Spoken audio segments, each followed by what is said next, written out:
सही दिख रहा है? इसमें चेक करना। तो 2019 का रिवाइज्ड रिजल्ट, कुछ दिन पहले मैंने एक चीज़ कही थी, आप लोगों को अगर ध्यान हो, कि कट ऑफ हाई जाएगा। 87% वाली लिस्ट में कट ऑफ हाई जाएगा। अब आपको ये चीज़ समझ में आ जाएगी जो मैं बार बार बोलता हूँ कि there is a pyramidical structure of competition. हम लोग इस उसमें हैं। अब ये वाला पार्ट है जो 13% का है, ऊपर वाला पार्ट है 87% का। आप सोच सकते हो कि कट ऑफ के अंदर कितना अंतर आता है। कट ऑफ कहाँ है, ये वाला कट ऑफ कहाँ है, ये वाला कट ऑफ कहाँ है। मैक्सिमम मेजॉरिटी यहाँ पर है। यहाँ पर कट ऑफ कितना है, ये सोचिए कि कंपटीशन कितनी हाई है। कट ऑफ एग्जैक्ट रिफ्लेक्शन नहीं करता। इसी वजह से जब मैं आप लोगों से बोलता हूँ कि गिरी से गिरी हालत में आप लोगों का टारगेट कभी भी प्रीलिम्स के अंदर 80 प्लस रखना है, ये होता जा रहा है। और जैसे जैसे हम समय में आगे बढ़ते जाएंगे, जैसे जैसे नॉलेज बढ़ता जाएगा लोगों का, जैसे जैसे इंटरनेट की अप्रोच बढ़ती जाएगी, लोग जहाँ ज़्यादा होते जाएंगे, कम्पिटिटिव लेवल बढ़ता जाएगा और एक्स्ट्रा एफर्ट्स लगेंगे, out of the box thinking लगना चालू हो जाएगी। सो अगर हम यही सोच रहे हैं कि हम ट्रेडिशनल मेथड्स के साथ निकालते चले जाएंगे एग्ज़ाम को, प्रैक्टिस बहुत ज़्यादा ज़रूरी है। अब अगर आप प्रैक्टिस सही ढंग से नहीं करते हो तो फंसोगे और तगड़े फंसोगे। हम लोग जब प्रयास करते हैं तो हमारे पास समय नहीं होता। हम लोग एक लिमिटेड टाइम फ्रेम के अंदर पढ़ाई करने की कोशिश करते हैं। हम लोगों में अक्सर एक ओवर कॉन्फिडेंस होता है जो बहुत ज़्यादा डेडली होता है कि हम तो अच्छे हैं, हम तो कर लेंगे। लेकिन जब आप हकीकत देखते हैं कि कितने लोगों का सिलेक्शन कब हो रहा है, किससे हो रहा है, तो आपको एहसास होता है कि हमको एक्स्ट्रा मेहनत करना पड़ेगी। और वो तब एहसास होता है जब हम खुद उस चीज़ से गुजरते हैं। इसी वजह से मैं बार बार कहता हूँ कि जब आप पहली बार पढ़ना शुरू करें, ये मान के चलें कि स्काई इज़ द लिमिट। जितना आप ज़्यादा करेंगे उतना कम होगा। So mark my words, cut off और हाई जा सकते हैं, मेकिंग अ हाईलाइट। इसलिए ढंग से पढ़ें, अच्छे से पढ़ें, मेहनत अच्छे से करें, प्रैक्टिस अच्छे से करें, बार बार करें, आप सक्सेसफुल होंगे। Take care. हाईलाइट के लिए ओके। सो कल हम लोगों ने इंडिया का एक रॉक स्ट्रक्चर देखा था और अब हम आ गए हैं इसके फाइनल स्टेज के ऊपर, एमपी का रॉक स्ट्रक्चर और एमपी के मिनरल्स। ये बड़ा आसान पार्ट है कहने को, क्योंकि इसका नक्शा मुझसे अच्छे से बन जाता है। वो प्रैक्टिस है, लगातार करी हुई प्रैक्टिस है, जिसकी वजह से हम नक्शा बना लेते हैं। आप लोगों को दोनों नक्शे बनाने कोशिश किए गए, वर्ल्ड का भी बनाए। सो एमपी का अगर हम बात करेंगे तो सिंपल तौर के ऊपर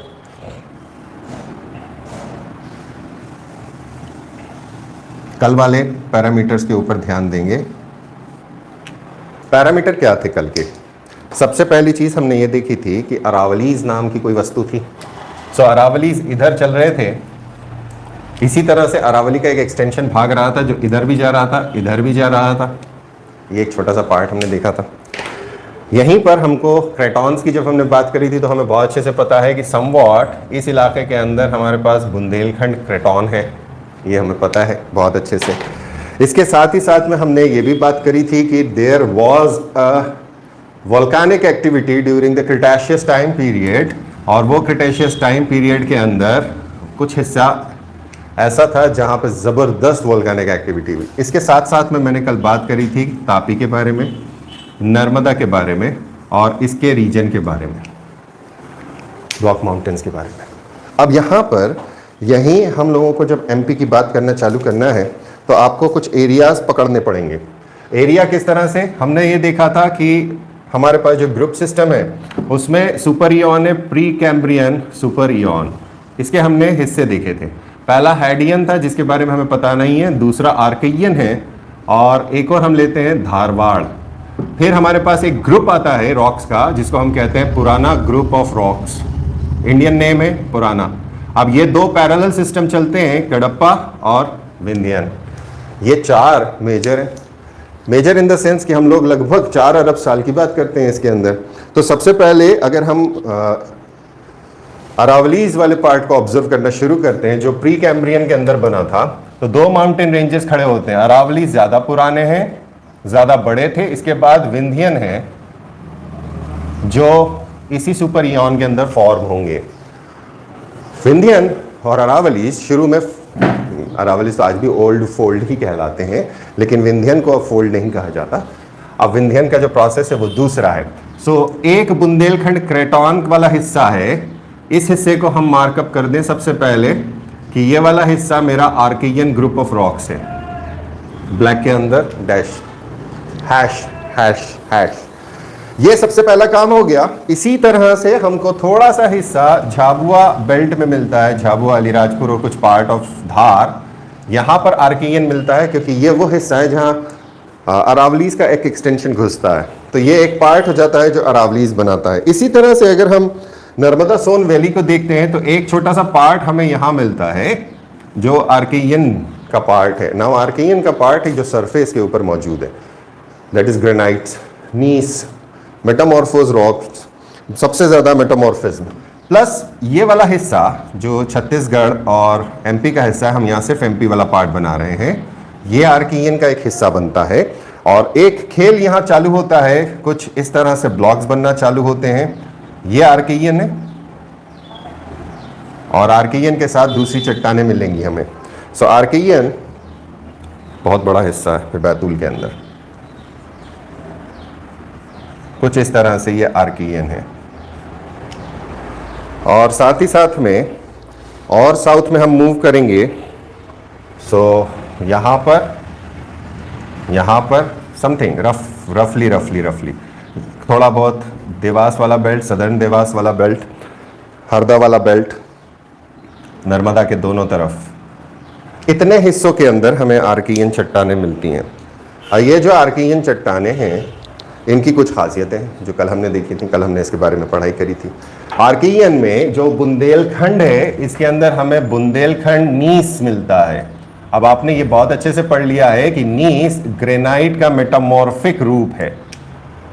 ग्रेनाइट जो बना उस समय पर वो मेटामॉर्फिक तौर से बदल गया और नीस हो गया, और ये एक खासियत रखता है, ये हाईली फोलिएटेड है, फोलिएशन भी समझ लिया आपने, और ये पिंक कलर का होता है। तो पिंक ग्रेनाइट जिसे बोलते हैं मार्केट में, वो बेसिकली नीस है, मेटामॉर्फिक है और बहुत सुंदर पत्थर आते हैं। तो यहाँ आपको इस बेल्ट के अंदर स्ट्रॉन्ग तौर के ऊपर, बहुत स्ट्रॉन्ग तौर के ऊपर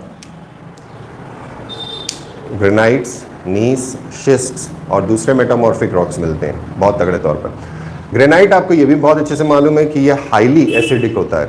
हाईली एसिडिक होगा तो इसके अंदर सिलिका कंटेंट बहुत ज़्यादा है, और जब सिलिका कंटेंट ज़्यादा होगा और जब ये घिसना चालू करेगा तो अगली रॉक्स बनाना चालू करेगा, दैट इज़ योर धारवाड़।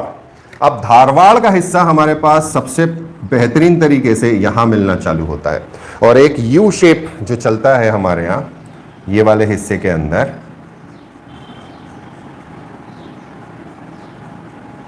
और ऊपर जाएगा नॉर्थ में, समवॉट इस बेल्ट से चलना चालू करता है और ऊपर उठता है और इस बेल्ट में रहता है। अब यहाँ पर एक चीज़ देखिए कि आर्कियन के साथ में जुड़ा हुआ है, जनरली स्पीकिंग ये छोटा सा एरिया है जिसके अंदर आपकी सीरीज़ मिल जाती हैं, सकौली सीरीज़ हो गई, चिल्पी सीरीज़ हो गई, सौसर सीरीज़ हो गई, ये वो है। जबलपुर सीरीज़ है नॉर्थ में, और ऊपर हल्की सी पतली सी जाती है रीवा सीधी तक। तो ये बेल्ट है हमारा, जिस बेल्ट के अंदर आपको इनिशियल सेडिमेंट्री रॉक्स के डिपॉजिट मिलते हैं। आपने सेडिमेंट्री रॉक्स के अंदर दो चीज़ें देखी थी। पहली चीज़ जो मैंने आपको बोली थी, मैकेनिकली फॉर्म्ड। मैकेनिकली फॉर्म में रुडाशियस, रेनाशियस, आर्गिलेशियस, ये मैकेनिकली है, यानी फ्लो हुआ है, उसके बाद कैसा डिपोजिशन हुआ, उसके कंपोनेंट क्या है उसके ऊपर है। लेकिन साथ ही साथ में आपने दो चीज़ें और देखी थी, एक था ऑर्गेनिकली फॉर्म चट्टाने और दूसरा था केमिकली फॉर्म चट्टाने। केमिकली फॉर्म चट्टाने दो तरीके की देखी थी, एक थी प्रेसिपिटेटेड और दूसरी थी इवोपोरेटेड। सो प्रेसिपिटेटेड और इवोपोराइट जब सेडिमेंटेशन होना चालू होगा तो सबसे बढ़िया मिनरल का बेल्ट मिलता है, वो ये बेल्ट है। सोच के देखिए, आर्कियन को घिसना चालू करा, उसे डिपॉजिट करना चालू करा, तो आइदर वेज के अंदर आपको यहाँ मटेरियल मिलेगा और तगड़ा मटेरियल मिलेगा। इसके बाद में दो पैरेलल ग्रुप्स हमारे पास चालू हो जाते हैं, रेड, दैट इज कडप्पा और विंध्यन। नाउ कडप्पा का खेल जो है वो बीच में पड़ेगा। सबसे पहला कडप्पा थोड़ा बहुत हमको यहाँ मिलना चालू होता है, इस बेल्ट में, यहाँ पर, यह है कडप्पा का हिस्सा, छोटा सा, जो सेंट्रल पार्ट में देवास वाले बेल्ट में है। एक कडप्पा यहां आएगा, फिर बीच में एक छोटी सी लाइन आएगी और एक कडप्पा का हिस्सा ऐसा चलता है। यह कूनो वैली है, नदी है जिसके अंदर डिपोजिशंस हैं। कूनो वैली के साथ में एक बेल्ट हमारा इधर चलना चालू होता है, समवॉट कुछ इस तरह से। आप खुद ऑब्जर्व करिए कि Kadapa is closely associated with other mountain ranges जो उस टाइम पर रही, उन्होंने डिपोजिशन करना चालू करा, अलग अलग जगह पे डिपोजिशन हुआ, इस वजह से ये अलग हिस्सा बनता है। कडप्पा के बाद में हमारे पास एक मेजर चंक बनता है जिसे हम कहते हैं विंध्यास। ये दोनों साथ में पैरेलल चल रहे हैं, और विंध्या चूंकि विंध्याचल माउंटेन से रिलेटेड है, इसलिए वो ऑलमोस्ट पूरे एमपी के अंदर है, स्पेशली नॉर्दर्न एमपी के अंदर। सो राइट फ्रॉम द बिगिनिंग, अगर हम देवास वाले बेल्ट की बात करें तो ये वाला हिस्सा, इस हिस्से के अंदर हमें विंध्यन मिलता है, दैट इज नर्मदा के नॉर्थ में। उसके बाद थोड़ा सा और ऊपर चलते हैं तो भोपाल रायसेन वाला जो बेल्ट है, माउंटेनियस थोड़े थोड़े से हिलॉक्स हैं, इस बेल्ट के अंदर आपको मिलता है, जिसमें अगर आप क्लोजली ऑब्जर्व करेंगे, Ratapani wild life sanctuary, Ratapani tiger reserve जिसके अंदर भीमबेटका है, वो इसी में आता है, वो विंध्यन रॉक शेल्टर्स हैं। फिर विंध्यंस का हिस्सा यहाँ चालू होता है, जो मंदसौर नीमच वाला बेल्ट है।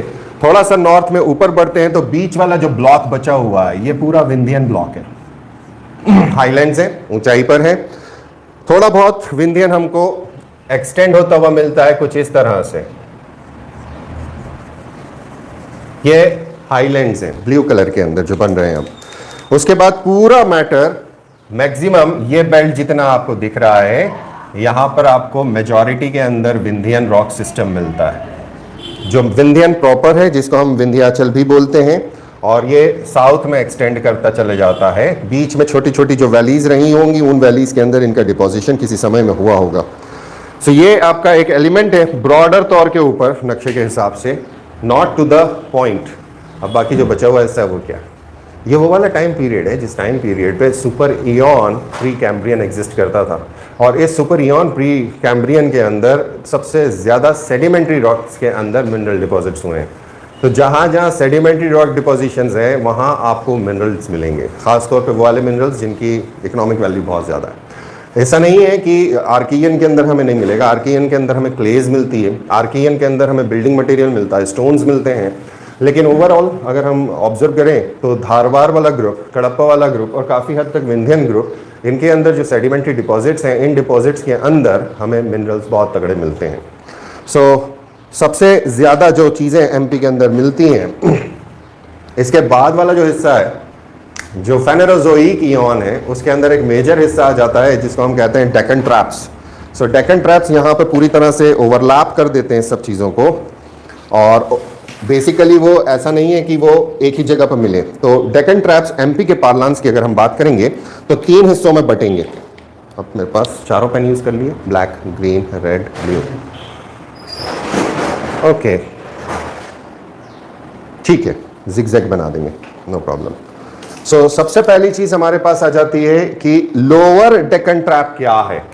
सो लोअर, मिडिल और अपर, लोअर, मिडिल और अपर इस तरह से आएगा। ये रीसेंट फॉर्मेशन में आएगा, ये थोड़ा सा, और ये ओल्डेस्ट, ये है अर्थ।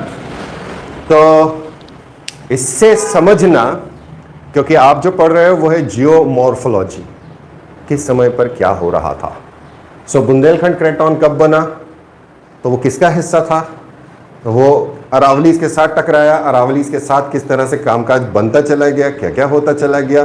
साथ ही साथ में बाद में जब विंध्याचल माउंटेन्स बने तो विंध्याचल इरोड हो गए, इरोड होने के बाद उनका जो मटेरियल था वो कहीं जाके डिपॉजिट हुआ। वो डिपॉजिट्स हमें मिलते हैं और कई किलोमीटर गहरे मिलते हैं। वो डिपॉजिट्स आज बड़ी चट्टानें बना चुके हैं। वो माउंटेन्स गायब हो गए जो माउंटेन्स पहले फोल्ड हुए थे। तो यहाँ हमारे पास 3 हिस्से हैं, जिसमें लोअर डेक्कन ट्रैप नर्मदा के नॉर्थ वाला हिस्सा है। This is LDT। ये पूरा बेल्ट लोअर डेक्कन ट्रैप्स है। सिर्फ ये वाला छोटा सा हिस्सा, इसको मैं रेड में बना रहा हूं, ये अपर बड़वानी वाला हिस्सा है, अपर डेक्कन ट्रैप्स है। और फाइनली हमारे पास मिडिल डेक्कन ट्रैप्स हैं जो बाकी हिस्सों के अंदर फैले हुए हैं और वो साउथ में फैले हैं। सो ये डेक्कन ट्रैप्स के हिस्से हैं छोटे छोटे। अब ये समझिए कि जब सबसे पहली बार वोल्केनिक इरप्शन होना चालू हुआ, अब इस एमपी को मैं नॉर्थ टू साउथ बना रहा हूं। ये नॉर्थ ऑफ एमपी है, ये साउथ ऑफ एमपी है। लेट अस से कि this is the MP part. यहां पे समवॉट ग्वालियर वाला हिस्सा चालू हो जाएगा, नॉर्थ वाला। इसके बीच में नर्मदा और सोनट्रो है और ये फॉल्ट लाइन है, ये आपने बहुत अच्छे से रख लिया। समवॉट यहां पर कहीं ना कहीं वोल्केनिक इरप्शंस होना चालू होंगे इस वैली के अंदर। आपको ये भी मालूम है कि these volcanic eruptions were not at all explosive in nature. ये फिशर वोल्केनोस थे या स्लो वोल्केनोस थे और इनका जो लावा था वो बेसिक था, ये भी पता है। तभी ये सतह के ऊपर आया तो इसने बसाल्ट की लेयर्स बनाना चालू करी। अब बसाल्ट की लेयर्स जब बनती हैं तो सबसे पहले एलडीटी में बनी। इसका मतलब ये हुआ कि जब यहां से ये वोल्केनिक इरप्शंस हो रहे थे तो स्लोप इस तरफ था, ये स्लोप था लोअर डेक्कन ट्रैप्स। इसके बाद में मिडिल डेक्कन ट्रैप्स बनना चालू होते हैं और मिडिल डेक्कन ट्रैप्स जब बन रहे हैं तो स्लोप, दूसरा पेन ले रहा हूं, ग्रीन कलर से बनाया तो ग्रीन कलर, तो स्लोप हमारा इस तरह से हो गया, इस डायरेक्शन में, सदर्न डायरेक्शन में। ये अंतर है, इतना आसान है। अब जो पुराना होगा, ज्यादा पुराना होगा, वो ज्यादा घिसेगा। इसी वजह से जो गहरी काली मिट्टी वाला बेल्ट मिलते हैं आपको, वो इस रीजन में मिलते हैं, दिस रीजन स्पेशली गहरी काली मिट्टी। कई जगहों पे मालवा के अंदर गहरी काली मिट्टी मिलती है। अब ये जो गहरी काली मिट्टी है, इसको डार्क ब्लैक सॉइल नहीं बोलना इंग्लिश में ट्रांसलेट करके, it is deep black soil, यानी कितना डिपोजिशन हुआ। अब बेसिकली ये एक फॉल्ट है। फॉल्ट इस वजह से है कि मिट्टी तो है लेकिन वो मिट्टी प्रॉपर नहीं है, इसलिए इस काली मिट्टी के एरिया को, अभी हम सॉइल्स पढ़ेंगे वहां याद रखिएगा, हम रेगुर बोलते हैं। ये रेगोलिथ से बनी है। Regur soil is the black soil. आप जब सॉइल्स पढ़ेंगे तो आपके सारे कंसेप्ट क्लियर हो जाएंगे कि मिट्टी क्या होती है। सो काली मिट्टी का फॉर्मेशन ये है मेजर। सॉइल्स हम अगला लेने वाले हैं, लेकिन अभी हम यहां पर रुकें और यहां बात करें। अब एमपी के जो मिनरल्स वाला हिस्सा है, इसके बाद में थोड़े बहुत और डिपॉजिट्स आते हैं, जैसे हमारे पास जुरासिक पीरियड है, क्रिटाशियस है, पर्मियन है। सो सबसे पहले अगर हम पर्मियन की बात करें, मेसोजोइक के अंदर अगर हम पर्मियन देखते हैं तो बहुत थोड़े हिस्से के अंदर हमें पार्ट्स मिलते हैं। पर्मियन डिपॉजिट यहाँ है, थोड़ा बहुत यहाँ है। ये वो टाइम पीरियड है जब यहाँ पर इंग्रेशन माना जा सकता है कि समंदर का थोड़ा बहुत इंग्रेशन हुआ था। इसके बाद में हमारे पास जो डिपोजिशंस मिलते हैं वो है जुरासिक टाइम पीरियड के, और जुरासिक टाइम पीरियड के जहाँ आपको मिलेंगे अवशेष, वहाँ पे आपको ये वही वाले बेल्ट्स हैं, ये वाला जहाँ आपको फॉसिल स्पार्क मिलता है। इसके साथ में कुछ जुरासिक का पार्ट यहाँ मिलता है, प्रोसेस के अंदर है, नक्शे आप लोगों को पहुँचा दिए गए थे पहले। और फिर क्रिटाशियस टाइम पीरियड के कुछ डिपोजिशंस मिलते हैं, तो विंध्यन के साइड्स में कहीं ना कहीं मिलना चालू होते हैं, थोड़े बहुत, बहुत ज़्यादा नहीं है लेकिन है। सो छोटे छोटे टुकड़ों के अंदर कहीं यहाँ, कहीं यहाँ, कहीं यहाँ, थोड़ा बहुत यहाँ पर क्रिटाशियस, ये एरियाज हैं जो आपको बाद के फॉर्मेशन देते हैं। रिसेंट फॉर्मेशन के अंदर हमारे जो टेरेसेस हैं, नर्मदा के प्लेटफॉर्म्स, नर्मदा जहाँ बह रही है उसके आसपास दोनों तरफ किस तरह से नर्मदा के बैंक ऊपर उठती है, वो प्लेटफॉर्म्स, तापी का प्लेटफॉर्म, चंबल का प्लेटफॉर्म, और जो छोटी नदियाँ हैं, ट्रिब्यूटरीज हैं, उनका बहाव का पैटर्न ये इवॉल्व हुआ है। इसके साथ ही साथ में जो चट्टानें आपको नहीं मिलती हैं वो ये वाला बेल्ट है। ये बेल्ट के अंदर पूरा एलुवियल डिपॉजिट्स है, यहाँ पर है नहीं लेकिन बेसमेंट रॉक बुंदेलखंड का है, नीस का। तो ये आपका कंसेप्ट है छोटा सा, जिस कंसेप्ट के ऊपर आपको बात करनी है, आपको नक्शा बनाना है। पहले एक बनाएंगे, फिर दूसरा बनाएंगे, फिर तीसरा बनाएंगे, फिर चौथा बनाएंगे। पहले लेआउट लेंगे, कौन सी चट्टानें कहाँ मिलती हैं। तो यहाँ मैंने एक नाम और लिखा है, द पुराना ग्रुप, जो मैंने अभी तक पहले नहीं यूज़ किया था। सो पुराना ग्रुप दो चट्टानों के बारे में बात करता है, that is the Cuddapah and the Vindhyan. इसके साथ में हमें ये भी देखना है कि कौन सी मिनरल्स हमारे यहाँ मिलते हैं और इंडिया के हिसाब से हम लोग कहाँ रैंकिंग रखते हैं। सो नोट्स आपके पास आ गए हैं। डायमंड इंडिया के अंदर फर्स्ट रैंक रखता है, हम सुनते सुनते आते हैं। स्लेट में हम लोग रैंक फर्स्ट रखते हैं, हमारे पास 100% प्रोडक्शन है इन दोनों में, डायमंड में और स्लेट में। स्लेट एक मेटामॉर्फिक सेडिमेंट्री रॉक है, सेडिमेंट्री रॉक पहले बनेगी और फिर बाद में वो मेटामॉर्फिक होगी, इसी वजह से स्लेट लेयर्स में टूटती है। इसके बाद हमें पायरोफाइलाइट्स मिलते हैं, इसके अंदर भी हमारी रैंक 1 है। और आपको ये मालूम है पायरोफाइलाइट कहाँ लिखे थे हमने, ये आग से बनने वाले हैं। रैंक फर्स्ट है, 79% प्रोडक्शन इंडिया का हम करते हैं। एल्यूमिनियम सिलिकेट हाइड्रोक्साइड, ये इसका फॉर्मूला होता है Al2Si4O, मुझे दिख नहीं रहा, O10 और फिर ब्रैकेट में OH2। ये थर्मल स्टेबिलिटी के लिए यूज़ किया जाता है और इंसेक्टिसाइड्स के लिए यूज़ किया जाता है। देन रैंक फर्स्ट हम लोगों की है कॉपर ओर में, 54.76% कॉपर ओर मिलता है और उसका प्रोमिनेंट बेल्ट ये वाला है जो आपको सेडिमेंट्री रॉक का ग्रीन चक्कर बताया है, ये बेल्ट है उसका मेजर। बालाघाट, जबलपुर, थोड़ा होशंगाबाद, सागर। इंडिया की लार्जेस्ट ओपन कास्ट माइन है मलाजखंड बालाघाट की। सो ये एमपी की रैंक्स हैं जो नंबर 1 पर है। जब एमपी और छत्तीसगढ़ एक हुआ करता था तो एमपी का मिनरल वेल्थ बहुत तगड़ा था, अब काफ़ी हिस्सा, बहुत बड़ा हिस्सा छत्तीसगढ़ में चला गया है। सेकंड हमारे पास आते हैं रैंक 2 के अंदर, तो रॉक फॉस्फेट, ऑकर, कैल्साइट और क्लेज में है। अब रॉक फॉस्फेट फिर से मिनरल्स के अंदर मिलता है और ये हमें फर्टिलाइजर के तौर पे यूज़ किया जाता है फर्टिलाइजर इंडस्ट्री में। ऑकर यानी गेरू मिट्टी, इंडिया के अंदर we are second in its production. अब गेरू मिट्टी का रंग कौन सा होता है क्यों गुरु? अरे गेरवा, गेरू कौन सा होता है? गेरवा रंग कौन सा होता है? Rust colour. Ochre reddish colour, लाल रंग की मिट्टी, दैट इज गेरू, हल्का सा लाल रंग। ओके, कैल्साइट मिलता है। कैल्साइट भी आपने देखा था, कैल्साइट कैसे फॉर्म होता है, रेड जैसा। हाँ, वेरी गुड मॉर्निंग।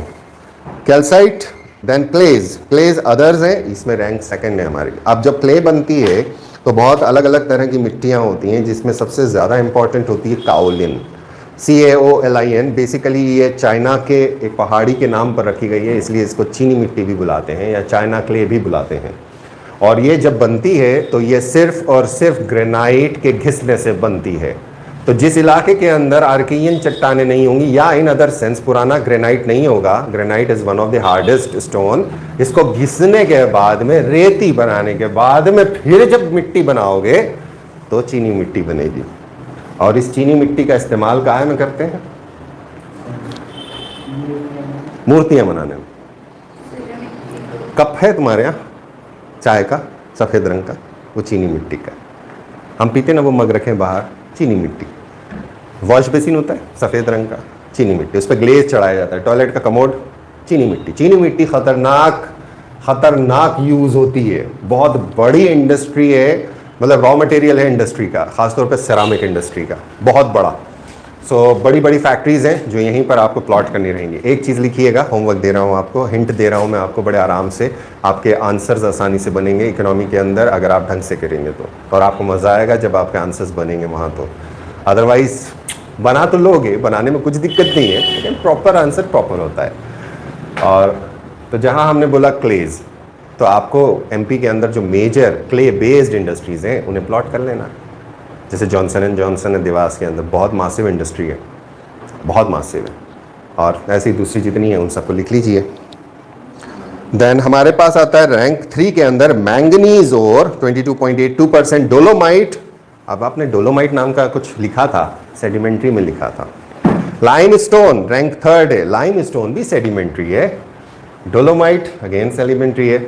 सो दोनों डोलोमाइट के जो अंदर हमने एक बात करी थी डोलोमोलाइजेशन, इसके अंदर basically calcium is replaced by magnesium तो बनता है। लैटेराइट के अंदर भी हम लोग रैंक 3 रखते हैं। Now laterite basically iron ore का सब्सटीट्यूट है, लेकिन उसमें इतना आयरन नहीं होता और एमपी के अंदर आयरन कम है, मिलता है लेकिन बहुत कम मिलता है क्योंकि काली मिट्टी है, काले रंग जो है वो आयरन की बहुलता से। रेड मिट्टी है, रेड मिट्टी के अंदर colour is due to iron, लेकिन वो आयरन जब तक नीचे नहीं जाएगा, जब तक उसका प्रेसिपिटेशन नहीं होगा, तब तक वो ओर में कन्वर्ट नहीं होगा। तो अभी कुछ 1 अरब साल छोड़ दें हम, तब फिर यहाँ पे खुदाई करिएगा, आपको खूब आयरन ओर मिलेगा तब तक अगर हम रह गए तो। उसके बाद हम कोल के अंदर रैंक 4 रखते हैं और एशिया की सेकंड लार्जेस्ट नहीं थिकेस्ट कोल सीम हमारे यहाँ है सिंगरौली कोल्ड फील्ड के अंदर।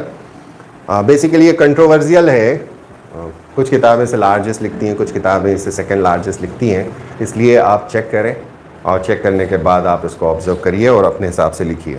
शेल के अंदर हम रैंक 5 रखते हैं। फायर क्ले, ये वो क्लेज होती हैं जिनके अंदर हीट रेजिस्टिव प्रॉपर्टी बहुत ज़्यादा होती है और इसलिए जो भट्टियों के अंदर यूज़ किया जाता है उसमें ये वाली मिट्टी का इस्तेमाल किया जाता है, हीट रेजिस्टेंट।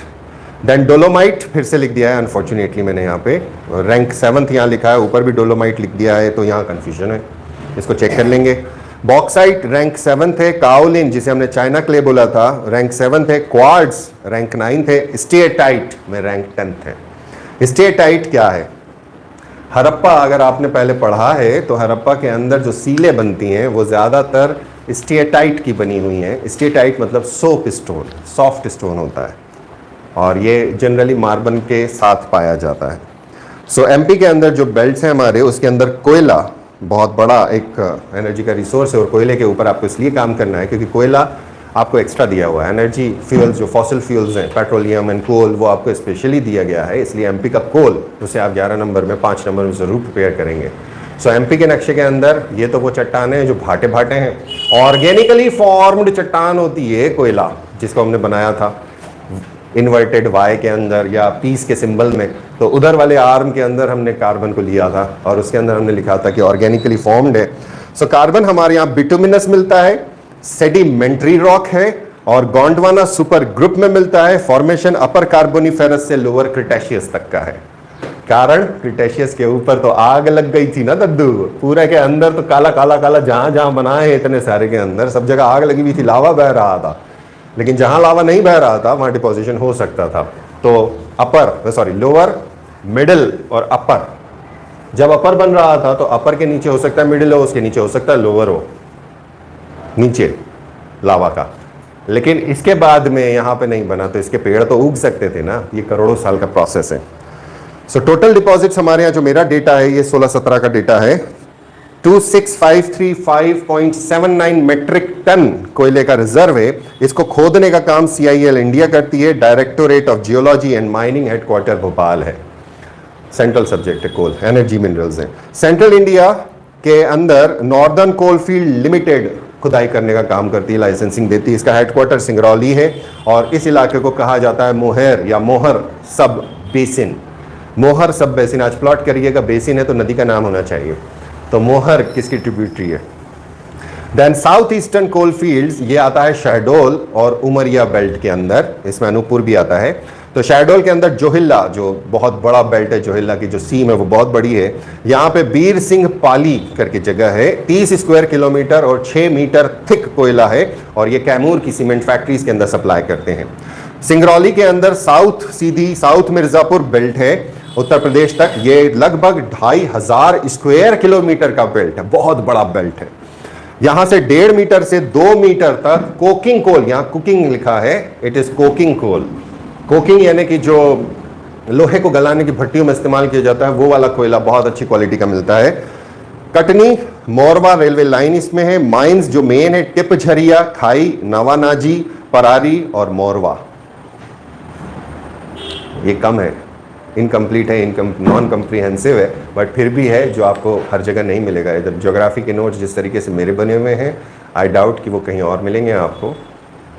सो कम्प्रीहेंसिव है एमपी के बारे में, और कंसेप्ट्स आपके पूरे क्लियर करते चल रहा हूँ कि सारी लेयर्स आपकी एक के बाद एक खुलती जाए, रिवीजन करते चलिएगा। सोहागपुर बेसिन है हमारा, सदर्न कोल रीजन है, ये रीवा के साउथ में आता है, 4142 स्क्वायर किलोमीटर का अगला रीजन है। यहाँ पे 406 करोड़ टन कोयला जमा हुआ है, 406 करोड़ टन। यहाँ कोल स्टोन्स है और यहाँ तीनों सीरीज मिलती हैं, तालचेर, बाराकार और लमेटा। लमेटा विंध्यन की इंफीरियर सीरीज कहलाती है और लमेटा धार में भी है, और इसी के ऊपर बाघिन नदी काटती है इसको, और इसी में बाघ केव्स हैं लमेटा में। They are very inferior quality. उसके अंदर जो सैंड स्टोन है उसमें वेराइटीज़ हैं, वो कंप्रेशन या कंपैक्शन में नहीं गया तो वो उतना मजबूत सैंड स्टोन नहीं है। देन कोरार है नॉर्थ उमरिया का, 1.02 मीटर से 2.4 मीटर थिक सीम है और 24 स्क्वायर किलोमीटर का छोटा बेल्ट है। उमरिया है 15 स्क्वायर किलोमीटर का, 18.7 करोड़ टन है। 6 लेयर्स हैं जिसमें से 4 में से माइनिंग होती है, 1.5 मीटर से 2.5 मीटर थिक। अब 1.5 मीटर से 2.5 मीटर बनाने के अंदर यानी समवॉट 8 फीट, नो नहीं, हाँ 8 फीट की मोटाई बनाने में कितने करोड़ साल का पेड़ पौधा जमा हुआ होगा, सोचिएगा। So it's a slow process, it's a gradual process. ऊपर से दब गया और फिर क्रिटेशियस ने उसको अंदर से बेक कर दिया। विदाउट ऑक्सीजन अगर आप लकड़ी को जलाएंगे वो कोयले में कन्वर्ट हो जाती है। जंगलों में ये काम आज भी होता है। जंगलों में कई लोग हैं जो कोयला बनाते हैं, लकड़ी का कोयला जो आता है। जो आयरन करने वाले लोग होते हैं वो भट्टी का कोयला यूज़ नहीं करते। भट्टी का कोयला यूज़ करेंगे उनकी आयरन टूट जाएगी, फूट जाएगी, इसलिए वो लकड़ी का कोयला यूज़ करते हैं जो लकड़ी का जला हुआ हिस्सा होता है। अब वो कैसे बनाते हैं, उसको फायर, आग तो लगाई जाती है और आग खूब तेज़ी से लगाने के बाद उसको बंद कर दिया जाता है। तो इन एब्सेंस ऑफ ऑक्सीजन अगर हीट सप्लाई करोगे तो कोल बनता है। अब वो कोल कंप्रेस्ड होना चाहिए। ये तो लकड़ी वाला कोल बना है। कई जगहों पे हमें इसमें कोयले के अंदर फॉसिल्स मिलते हैं, पुराने पेड़ों के फॉसिल्स हमने पहले पढ़ लिए किस तरीके के होते हैं। ज़रूरी नहीं कि पूरी पत्ती मिल जाए, पत्ती का इंप्रेशन भी अगर मिला तो वो फॉसिल कहलाएगा। देन हमारे पास आता है मोहार सब वैली। ये 1 से 3 मीटर थिक सीम है। इसी के अंदर सबसे मोटी थिक आती है हमारी झिंगुरदा। ये 131 से 168 मीटर थिक डिपॉजिट है। पतला है, लंबा है और बहुत गहरा है। 131 मीटर थिक डिपॉजिट। तो ये कभी किसी समय में एक वैली रही होगी जहाँ पे वो डिपॉजिशंस पूरे एक साथ हुए हैं। ये थिकेस्ट लेयर इन इंडिया है। इसके बाद साउथ के अंदर हमारे पास सतपुड़ा है जो वेस्टर्न कोलफील्ड लिमिटेड देखती है, नागपुर के अंडर आता है। इसमें 4 कोल फील्ड्स हैं और यहाँ पे भी कोकिंग कोल मिलता है। थर्मल कोल नहीं है, जिसकी वजह से हम थर्मल पावर प्लांट्स चला सकें, वो वाले हमारे पास नहीं है। आज सबकी छुट्टी सिर्फ कल के टेस्ट की वजह से है। तुम पानी भर रही थी कहाँ?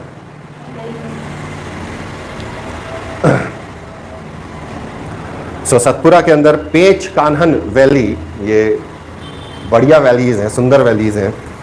दैट इज दामुला कालिन, चालपार, घोरवाली, निमारवेरी, पनार, हिंगन माइंस। पेच में 50 से 80 मीटर की थिकनेस है और कान्हन वैली 25 किलोमीटर लंबी है। यहाँ पर कोल का डिपॉजिट है। और इसी के अंदर छिंदवाड़ा के नॉर्थ में एक सिटी आती है परासिया। ये फेमस है, बहुत फेमस है कोयले के लिए, मेजर। देन शाहपुर तवा बेसिन है। ये बैतूल और होशंगाबाद के बीच में पड़ता है। इसमें तवा नदी की वैली के ऊपर है। यहाँ 3 लेयर्स मिलती हैं। पाथरखेड़ा के अंदर 1.2 से 1.8 मीटर की डेप्थ है और 5.9 मीटर है और ये सारनी थर्मल पावर को सप्लाई करता है। देन फाइनली हमारे पास नरसिंहपुर का बेल्ट है, मोहपानी, 0.9 से 5.4 मीटर थिक सीम है और ये सतपुड़ा के नॉर्दर्न स्लोप्स के ऊपर जी डिपॉजिट्स हैं और कहा जाता है 78 लाख टन। क्वेश्चन मार्क बना है। I am a little bit dicey on this part. जहां क्वेश्चन मार्क में बनाऊं प्लीज कंफर्म, इट्स ऑनेस्टी कि डेटा गलत हो सकता है। मुझे यहाँ पे डाउट है इसलिए मेरा क्वेश्चन मार्क है।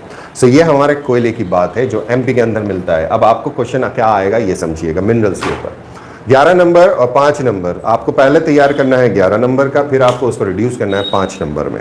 नाम यहाँ पे जो मैंने डेटा पार्ट दे रखा है आपको, ये उसका स्प्रेड है। सबसे पहले हमें ये पता होना चाहिए, जो अगर आप लिखना चाहें तो कोल कब बना, कैसे बना, किस टाइम पीरियड पे बना, इसे एक सेंटेंस में लिखना है आपको। तो जियोलॉजिकल टाइमलाइन आपके पास है। आपको बहुत अच्छे से अब पता है कि गोंडवाना सुपर ग्रुप किसे कहते हैं, आर्यन एरा किसे कहते हैं, और इसके बाद में कौन से फॉसिल से ये बना है, कौन से पेड़ों से ये बना है, ये भी हमारे पास एविडेंसेस मिलते हैं। तो टाइम पीरियड हमें एग्जैक्ट पता चल जाता है कि इस टाइम पीरियड से इस टाइम पीरियड तक बना है। फिर कोयले की क्वालिटी कौन सी है ये आपको लिखना है। कोयले की क्वालिटी के अंदर हम कोयला अलग से भी पढ़ने वाले हैं, लेकिन एमपी के अंदर ये बात करिए स्प्रेड कहाँ कहाँ है। सो कोयले की एक कैलोरीफिक वैल्यू होती है। सो कोयले हमारे यहाँ जो एमपी में कोयला मिलता है उसकी कैलोरीफिक वैल्यू बहुत इन्फीरियर है, बहुत पुअर है। इसी वजह से हम लोगों को कोयला इंपोर्ट करना पड़ता है हमारे थर्मल पावर प्लांट्स के लिए। तो हमारा जो कोयला है वो लोहे को गलाने के काम में लिया जाता है, इसलिए हम लोग इसे एक्सपोर्ट भी करते हैं। सो हम कोयला एक्सपोर्ट करते हैं, हम कोयला इंपोर्ट करते हैं। मतलब अपने काय नहीं यूज़ कर लेते हैं। हमारा कोयला उतना कैलोरीफिक वैल्यू नहीं देता। तो ये जब कोल आपको पढ़ना है, लास्ट में जो नोट्स दिए हैं उसके अंदर ये सारी चीज़ें दी हैं कि किसके अंदर कितना ऐश कंटेंट होता है, कितना वाटर वेपर कंटेंट है, तो वो क्वालिटी वहाँ पे आपको क्लियर हो जाएगी।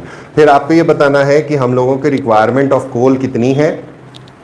ये चीज़ आपको हर साल नहीं ढूंढना पड़ेगी। रिक्वायरमेंट ऑफ कोल कितना है, तो थर्मल पावर प्लांट्स कितने मेगावाट के हैं, उनकी एफिशिएंसी का रेट क्या है, और उसके हिसाब से आपको कितना कोयला चाहिए होता है। तो कौन सा कोयला आप यूज़ करना चाहेंगे, ऐसा कोयला जो कम पोल्यूटिंग हो, जिसके अंदर ऐश कंटेंट कम हो और जिसकी कैलोरीफिक वैल्यू ज़्यादा हो। वो वाले कोयले को हम यूज़ करते हैं। तो हम जो कोयला उत्पादन करते हैं, ये आपको इकोनॉमिक सर्वे रिपोर्ट से हर साल निकालना है। यहाँ पर मैंने एक एग्जांपल पे दे रखा है, प्रोडक्शन वैल्यू और एवरेज रेट, ये आपको मिल जाएगा ESR में। लास्ट में एक चार्ट दिया रहता है, ये मेजर मिनरल्स वो वाले हैं जो ESR के अंदर अक्सर आते हैं। तो वहाँ से आपको निकालना पड़ेगा कि हमने कितना प्रोडक्शन किया। Reserves are something different. Reserves तो हम इसलिए रखे हुए हैं क्योंकि we go for sustainable development. हम एक साथ नहीं खोद लेते सारा कोयला, हम धीरे धीरे कोयला खोदेंगे ताकि हमारा डेवलपमेंट सस्टेन हो सके, धीरे धीरे हम डेवलप करते चलें। अदरवाइज़ एक आइलैंड हुआ करता था, उस आइलैंड के अंदर मिनरल्स की एकदम से खोज हो गई बड़ी ख़तरनाक तरीके से। ऐसे 2-3 एग्जांपल्स हैं हमारे पास। तो वो जो मिनरल्स हैं उन लोगों ने पूरा खोद मारा वर्ल्ड वॉर 1 वर्ल्ड वॉर 2 के टाइम पे, तो उसकी इकोनॉमी एकदम आसमान पे पहुंच गई, इतना पैसा आ रहा था। फिर जब वो मिनरल ख़त्म हो गया तो आज उसकी इकोनॉमी ज़मीन पे पहुंच गई। वेनेजुएला उसका एग्जांपल है। वेनेजुएला ने सिर्फ ऑयल निकाला और बेचना चालू करा, ये नहीं कि उसकी रिफाइनरी बनाए, और आज वेनेजुएला क्राइसिस के अंदर है, देखिएगा। इसी तरह से एक गुआनो करके मिनरल होता है। गुआनो बेसिकली जो बर्ड्स होती हैं उनके एक्सक्रीटा को कहा जाता है। तो आइलैंड्स के ऊपर मिलना चालू होता था, और जब ग्रीन रिवॉल्यूशन चालू हुआ तो वो फर्टिलाइज़र के तौर पे इस्तेमाल होना चालू हुआ। आइलैंड के आइलैंड साफ़ हो गए, अब कुछ पैसा नहीं है उनके पास। सो हमारी इकोनॉमी के अंदर अगर हमको डेवलपमेंट चाहिए, और ऐसा डेवलपमेंट चाहिए जो बहुत लंबे समय तक सस्टेन कर सके, तो सस्टेनेबल डेवलपमेंट होना ज़रूरी है। इस वजह से हम पूरा कोयला नहीं खोदते। साथ ही साथ में ये सेंट्रल से सब्जेक्ट है। अगर आप याद करेंगे तो 2014 के पहले हमारे माननीय मुख्यमंत्री जी ने कोयला सत्याग्रह किया था कि हमारे यहाँ का कोयला और हमें ही नहीं मिलता है। वो पॉलिटिकल कह लीजिए, जो भी आपको कहना हो, बट ये किया था उन्होंने। उसी तरह से जिस तरह से दांडी यात्रा थी, तो हमारे मुख्यमंत्री जी गए थे और उन्होंने कोयला उठा के वो कोयला सत्याग्रह करा था। इसकी न्यूज़ देखिएगा। ये उसके टाइम पीरियड के पहले की है जब UPA गवर्नमेंट हुआ करती थी सेंटर में। अगला हमारे पास है आयरन। आयरन हमारे पास 3 हिस्सों में मिलता है, haematite, magnetite, iron pyrite. Siderite sedimentary rocks भी हमारे यहाँ है, और ये मिलता है प्री कैम्ब्रियन से प्रोटेरोजोइक 2 तक। और जबलपुर में है अनइकोनॉमिक डिपॉजिट्स हैं, यानी उसे खोदने से अच्छा है कि कहीं और खोद लें। सो डिपॉजिट ज़रूर है, but they are not being utilise. जब सारा कहीं ख़त्म हो जाए तब खोदेंगे, तब फिर वो सोने जैसा हो जाएगा। एरियाज जो है मेजर, उसमें ग्वालियर ग्रुप है, इसमें बिजावर ग्रुप। बिजावर वो हिस्सा है जहाँ पे आर्कियन मिलती है, इधर ये वाले हिस्से के अंदर चलती है बिजावर की सीरीज़, और ये विंध्यन को कनेक्ट करती है पुराने सिस्टम से। चिल्पी ग्रुप है, जबलपुर, विदिशा, मंडला, बालाघाट। ये बिजावर सीरीज हमारी आ गई। फिर हम लोग इसको यहाँ से जो लोहा निकालते हैं उसे एक्सपोर्ट करते हैं जर्मनी और जापान। इसके बाद हमारे पास कॉपर है। कॉपर के अंदर आपने पहले ही पढ़ लिया कि कॉपर में हम लोग तगड़े हैं। कॉपर ग्लैनी मिलता है, कॉपर पायराइट मिलता है, मेलाकाइट मिलता है, एजवाइट मिलता है। और ये प्री का क्वेश्चन है, ये किसका ओर है? कॉमन क्वेश्चन है, ये ओर किसका है? तो ओर पे ध्यान रखिएगा, धीरे धीरे याद कीजिएगा, एक बार में नहीं होगा, इसलिए इनको धीरे धीरे 5वें दिन, 7वें दिन, 15वें दिन ज़रूर रिवाइज कीजिएगा। मज़े आएंगे आपको जब वहाँ बनता है ना, फट फट फट मज़े आएंगे। आप लोगों को अभी मैंने बोला है कि आप लोगों का कट ऑफ अब हायर जा रहा है, तो अबव 80, 85, 90 की ही रेंज में रखना है। अब ये PSC अब वो नहीं रही कि 1 महीना, 2 महीना, 3 महीने में पढ़ ली, बस रख दे यार, तू जाने की तैयारी में क्या, अभी तक शोल्डर पे टंगा हुआ है? आए तो फ्रेश लग रहा है एकदम। क्यों? खूब सोया आज? होता है। सो कॉपर के अंदर हमें धारवाड़ मिलता है। Dharwad is Proterozoic 1। Dharwad is Proterozoic 1। Proterozoic 2 is पुराना ग्रुप। सो यहां पर इग्नियस, सेडिमेंट्री और मेटामॉर्फिक वीन्स हैं, जिसमें 3 to 6% कॉपर का डिपोजिशन है। सौसर सीरीज है छिंदवाड़ा की। हिंदुस्तान कॉपर लिमिटेड ने अपनी सबसे पहली फैक्ट्री यहीं पे डाली थी, first in India. Then Proterozoic 1 और 2 के बीच में आती है ग्वालियर सीरीज, जो धारवाड़ और विंध्यन को जोड़ने वाली है। ग्वालियर सीरीज, बिजावर सीरीज और चिल्पी सीरीज साउथ की, बालाघाट की। इसमें आर्कियन से प्रोटेरोजोइक में आता है सकोली ग्रुप, बुंदेलखंड नीस में मिलता है। जबलपुर, होशंगाबाद, नरसिंहपुर, देवास, ग्वालियर, राजगढ़, शहडोल, शिवपुरी और सीधी, ये बहुत बड़े बेल्ट में स्प्रेड है। 2019 के अंदर हमने एक डिस्ट्रिक्ट वाइज चार्ट बनाने की कोशिश करी थी, एक तरफ मिनरल्स और एक तरफ डिस्ट्रिक्ट, बट वो बड़ा कम्प्रिहेंसिव चार्ट था और उसको याद करना इम्पॉसिबल था, इसलिए यहाँ पे श्लोक याद करिए, वो आसान है। हमने वाला एक्सपेरिमेंट भी किया हुआ है अलग अलग तरीके से कि कैसे याद करना है। तो जो नाम होते हैं उन नामों को आप एक साथ जमाना चालू करें और फिर उससे अपना श्लोक बनाएं, उससे आप अपना कोई सा भी वाक्य बनाएं जिससे आपको याद रहे, लेकिन स्टार्टिंग में ये ज़रूर डालिएगा कि पढ़ क्या रहा है। सो कोयला, बॉक्साइट, लोहा। तो याद रहेगा आपको, जब खान ग्वालियर लोहा लेने गया, तो खान यानी खंडवा है, कौन सा लोहा लेने गया? तो हेमाटाइट। इस तरह से काम कीजिए, आपसे आसानी से होगा। लेकिन आपको यहाँ मेहनत करना पड़ेगी, क्योंकि हर एक की सोच, हर एक का कहानी बनाने का तरीका अलग होता है। इसमें कहानी बना के काम करिए, फटाफट याद होंगे। मेरे श्लोक पढ़े होंगे किसी के पास? इसके पास होंगे, दे दिए थे, बट वो मेरे हैं, इसलिए डोंट गो फॉर दैट, है ना। You may go for that, तो ask, I am not going to give them. Online वाला काम है, ऑनलाइन में थोड़ी देते हैं काम। Diamond, diamond is metamorphosed graphite, carbon है, कोयला है। प्रोटेरोजोइक टाइम पीरियड में जो चट्टानें बनी हैं 1800 से 900 मिलियन ईयर्स में, कैमूर ग्रुप है, सेमरिक ग्रुप है, और डायमंडिफेरस किम्बरलाइट है पन्ना के। सो पन्ना वाले बेल्ट में जहां हीरा मिलता है, वहां पे किम्बरलाइट नाम की एक और मिलता है जो डायमंड के ऊपर होता है। तो जहां किम्बरलाइट मिल रहा है, वहां चांसेस होते हैं सबसे ज्यादा कि इसके नीचे डायमंड मिलेगा। देन पन्ना है, पन्ना से मझगवां, ये 90 किलोमीटर लॉन्ग और 15 किलोमीटर चौड़ी एक डाइक है। अब आपको वोल्केनोज याद आने चाहिए और डाइक याद आना चाहिए कि डाइक की कैसी पट्टी चलती है। अगर याद नहीं है तो वोल्केनोज की एपिसोड फिर से देखिए। कॉन्ग्लोमेराटिक डायमंड फील्ड, वर्ड यूज किया है कॉन्ग्लोमेराटिक। कॉन्ग्लोमेराटिक, हमने कॉन्ग्लोमेरेट्स पढ़े थे, तो ये सेडिमेंट्री रॉक्स हैं और ये मैकेनिकली फॉर्म्ड है। कॉन्ग्लोमेराटिक डिपॉजिट्स जो पन्ना डिस्ट्रिक्ट के अंदर आती है, वो है डायमंड की फील्ड। पहली है इंडिया के अंदर, एनएमडीसी ऑपरेट करती है। और मझगवां फ्रैंकलिन 1827 में ढूंढा था फ्रैंकलिन ने। अंगार छतरपुर में, हिनोटा पन्ना कैमूर माइन चतुर्वेदी ने ढूंढी थी, पन्ना की है। और रियो टिंटो यहाँ पे कुछ समय पहले तक एक्सकेवेट कर रही थी, खूब घपला करा है, भाग गई। अब यह होता यह है कि वो प्लॉट्स इश्यू करते हैं, उस प्लॉट के अंदर आप खो दिया, आपको हीरा मिल गया तो वेल एंड गुड, आप वहाँ ले जाइए, हीरा दे दीजिए, वो नीलामी करते हैं, सरकार अपना कुछ पैसा काट लेती है और आपको दे देती है। चले, वही है यार, अब तो जीवन वही दिख रहा है हमको। अगला हमारे पास है रॉक फॉस्फेट, जिसे एपेटाइट बोलते हैं। प्रोटेरोजोइक 1 और प्रोटेरोजोइक 2, दैट इज धारवार और विंध्यन कडप्पा के अंदर मिलता है, खासतौर पे ग्वालियर बिजावर चिल्पी ग्रुप में। और इंडिया में हम सेकंड है, टोटल डिपॉजिट 56.92 मेट्रिक टन है। मेन झाबुआ, सागर खरगोन, मेघनगर झाबुआ इसका गढ़ है। सिंगल सुपर फॉस्फेट इंडस्ट्रीज यहाँ होती है। तो जैसे ये वाला मिनरल लिया, अब आप यहाँ पे प्लॉट करिएगा फर्टिलाइजर इंडस्ट्रीज। ये मैं आपके वो वाला काम करा रहा हूँ जो आपको कहीं नहीं मिलने वाला। तरीका ये है, तरीका ये है, यहाँ से बेस उठानी है, इसके साथ आपको इंडस्ट्रीज जोड़नी है। 1 1 2 2 4 4 5 5 भी इंडस्ट्रीज आपने करना चालू करी, आपके वारे नियारे हो जाएंगे। वो आपसे बोलेंगे write a short note on fertiliser industries of MP. 11 number, 5 number, public के पसीने छूट जाते हैं, क्योंकि उनके पास इकोनॉमी के अंदर डालने के लिए डेटा नहीं होता। आपको वो डेटा कलेक्ट करना पड़ेगा, अपने लिए करना पड़ेगा, और किसी के लिए मत करिए। यहाँ से कहीं से भी क्वेश्चन बनता है। अगला हमारे पास है lime stone. Lime stone basically हमारे पास 2 हिस्सों में बनता है। हमें यहाँ पे कैल्शियम मिलता है, हमें यहाँ पे डोलोमाइट मिलता है, और हमें यहाँ पे मार्बल मिलता है। अब ये वो वाला पार्ट है जिसके अंदर डिपोजिशन एक्टिविटी अलग समय पे चली है। तो क्रिटेशियस से प्लियोसीन तक का काम है, पेलियोसीन 64 से 97 मिलियन ईयर्स डेक्कन ट्रैप बसाल्ट्स में मिलता है, और खास तौर पे बाघ की लमेटा सीरीज में मिलता है। और ये वाला जो लाइमस्टोन है, इसका गढ़, धार और झाबुआ है। इसके बाद प्रोटेरोजोइक 1 और 2 वाला हिस्सा आता है, जिसमें डोलोमाइट मिलता है। ये ग्वालियर बिजावर और चिल्पी ग्रुप है। ये अब आपको समझ में आने लगेगा, प्रोटेरोजोइक 1, प्रोटेरोजोइक 2, प्रोटेरोजोइक 3। और अगला हमारे पास आता है प्रोटेरोजोइक 3, 900 to 570 मिलियन ईयर्स में है। इसमें भांडेर ग्रुप है। भांडेर ग्रुप किधर आता है? विंध्यन में। सो रीवा ग्रुप कहलाता है। दमोह कटनी लाइमस्टोन वाला बेल्ट है।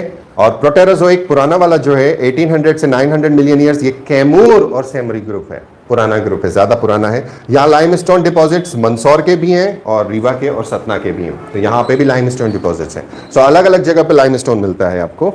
अगला हमारे पास जो मिनरल निकालना है, हमें चाहिए aluminium. Aluminium is the widest used element today. अगर आप कोई खाना भी मंगा रहे हैं तो वो हो सकता है एल्यूमिनियम फॉइल में लिपट के आए, इतना ज़्यादा यूज़ हो रहा है। जो आप कोक पी रहे हैं, कोको कोला या कोई से भी ब्रांड का पी रहे हैं, तो वो जो कैन बन रही है उसमें भी एल्यूमिनियम है। हवाई जहाज बना रहे हैं उसमें एल्यूमिनियम, गाड़ियाँ बन रही हैं उनके इंजिन्स के अंदर एल्यूमिनियम है। एल्यूमिनियम एक वक्त में, बहुत पहले, जब उसको सेपरेट करने के प्रोसेस प्रॉपर नहीं हुआ करते थे, तो it was considered more costly than gold. राजा लोग उसकी थालियों में खाना खाते थे aluminium, it was that costly. और आज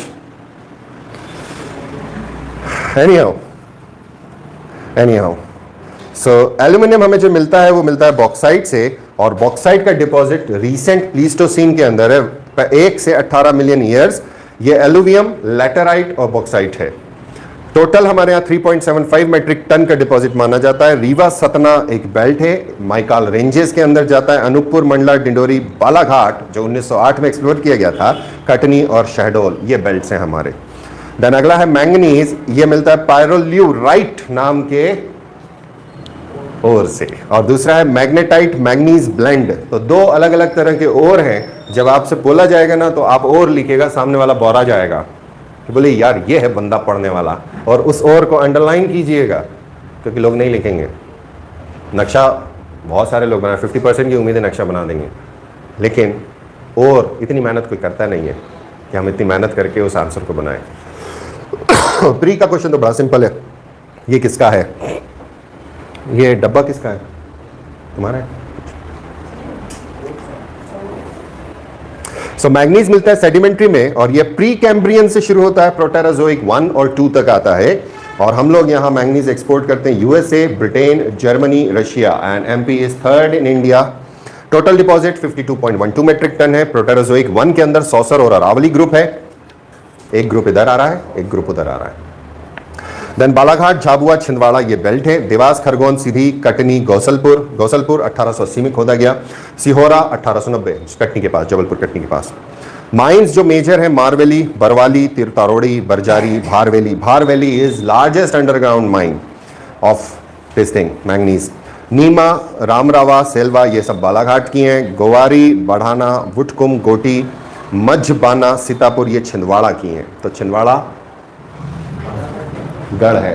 छिंदवाड़ा से लेकर बैतूल, छिंदवाड़ा और सिवनी, बालाघाट, ये 4 डिस्ट्रिक्ट्स, यहाँ पे भी गढ़ है, और यही 4 डिस्ट्रिक्ट ट्राइब्स में भी गढ़ है। इतनी ट्राइब्स हैं अलग अलग, जब हम वहाँ पहुँचेंगे तब तुम पागल हो जाओगे, बोले मिनरल जैसी हैं। अगला कुछ ऐसे मिनरल्स हैं जो सिंगुलर हैं, ये तो मेजर हो गए। उसके बाद छोटे छोटे मिनरल्स हमें मिलते हैं, जैसे फ्लोराइट है, ये सेडिमेंट्री डिपॉजिट्स में मिलता है। इसका फॉर्मूला भी मैंने दिया है CaF2, कभी वो गलती से पूछ लें। वो हमारी क्लास ने इसके ऊपर बहुत मेहनत करी, और वो दोनों लोग सामने बैठे हैं जिन्होंने इस चार्ट बनाने में बड़ी मेहनत करी थी। एलिमेंट, एक एक एलिमेंट को ढूंढना, एक एक एलिमेंट को निकालना, इट्स टफ थिंग। कटनी में मिलता है, आइए ना सर आप विराजें। मार्बल मेटामॉर्फिक रॉक है, marble CaCO3, Gwalior, Katni, Jabalpur, Seoni, Chhindwara, Betul, Khandwa. Then ferrous group में आता है ऑकर। ऑकर जो अभी हम बोल रहे थे, ये Fe2O3 है, iron oxide. Ochre is red iron oxide. Satna, Panna, Chhatarpur, Gwalior, Shahdol, Katni, Jabalpur, Dewas and Khandwa. Then magnesium है, मेटामॉर्फिक है, एस्बेस्टॉस के तौर पे मिलता है। क्राइजोलाइट, क्राइजोटाइल इसका और कहलाता है, और झाबुआ इसका गढ़ है। ग्रेफाइट बैतूल, डायमंड किम्बरलाइट या खोंडोलाइट्स में मिलता है, पन्ना, छतरपुर, बालाघाट में भी है, बालाघाट एंड बिलासपुर वाले बेल्ट में। बेसिकली ये वो बेल्ट है जिसमें गोल्ड भी है, इसमें सिल्वर भी है, हमारे यहाँ प्लेटिनम भी है। तो छोटे से हैं, मगर निकालने जाओगे तो वो महंगा पड़ेगा, इसलिए निकालते नहीं है। ग्रेनाइट रेड और पिंक मिलता है ग्वालियर में, व्हाइट ग्रेनाइट मिलता है जबलपुर वाले बेल्ट में। एंड देन कलर्ड ग्रेनाइट है सिवनी, छिंदवाड़ा और बैतूल का।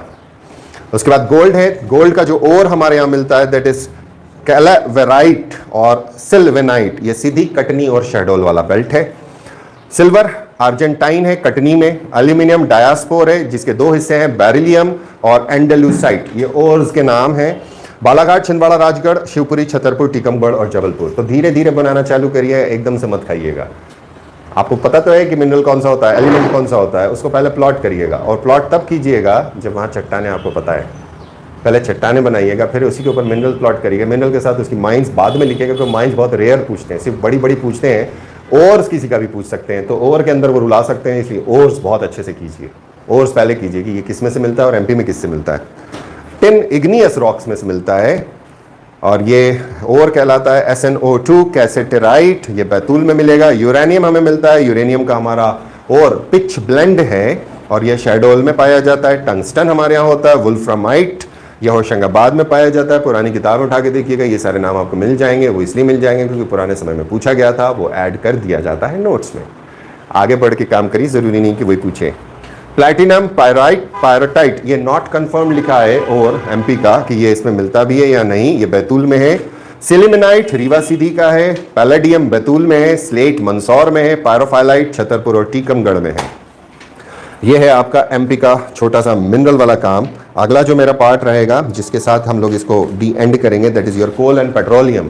जो हमें इंडिया के ऊपर करना है, इंटरनेशनल करना है, उसकी फिजिकल प्रॉपर्टीज़ के साथ में लेके काम करना है। तो 3 लेवल्स हैं इसके अंदर। एक तो कोल और पेट्रोल प्रॉपर है, और उसके बाद इसके सारी चीज़ें। उसके बाद फिर हम लोगों को सॉइल्स लेना है, जो 22 तारीख के पहले जितनी जल्दी हम कोर्स ख़त्म कर लेंगे। क्योंकि मैं मालूम है अभी भी क्या हुआ था, दशहरे के पहले ही पब्लिक गायब होने चालू हो गई थी। उधर 22 है, तो हो सकता है हम 21 को ही चले जाएं, हम 20 को ही चले जाएं, तो इसलिए मैं थोड़ा सा भागूंगा। सॉइल ख़त्म करना है, ये मेरा ज्योग्राफी का टारगेट है। देन पॉलिटी के अंदर आज हम लोग स्टार्ट करेंगे, गॉड विलिंग। मैं आपको होमवर्क दूंगा कि आप लेजिस्लेचर के आर्टिकल्स को किस तरह से करेंगे। तो एक एक आर्टिकल लेकर उनके ग्रुपिंग करके आपको याद करना है। तो ग्रुपिंग्स पहले याद करेंगे, फिर आर्टिकल का नाम याद करेंगे। कल से हम लोग उसको भी शुरू करेंगे, क्योंकि इधर अब लोड कम होने लगा मेरा।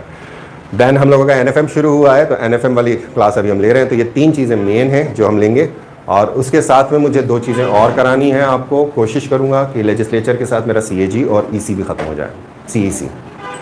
ये टारगेट्स हैं जो सेट किए हुए हैं अभी के। आगे ऊपर वाली की मर्ज़ी है, वो इतनी हिम्मत दे कि हम ये काम कर सकें।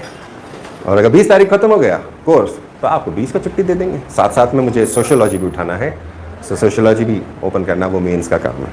तो अभी PPM वाला काम और फिर मेंस का। कट ऑफ बढ़ रहा है, again a warning. Take care, मिल रहे हैं थोड़ी ब्रेक के बाद। Bye bye.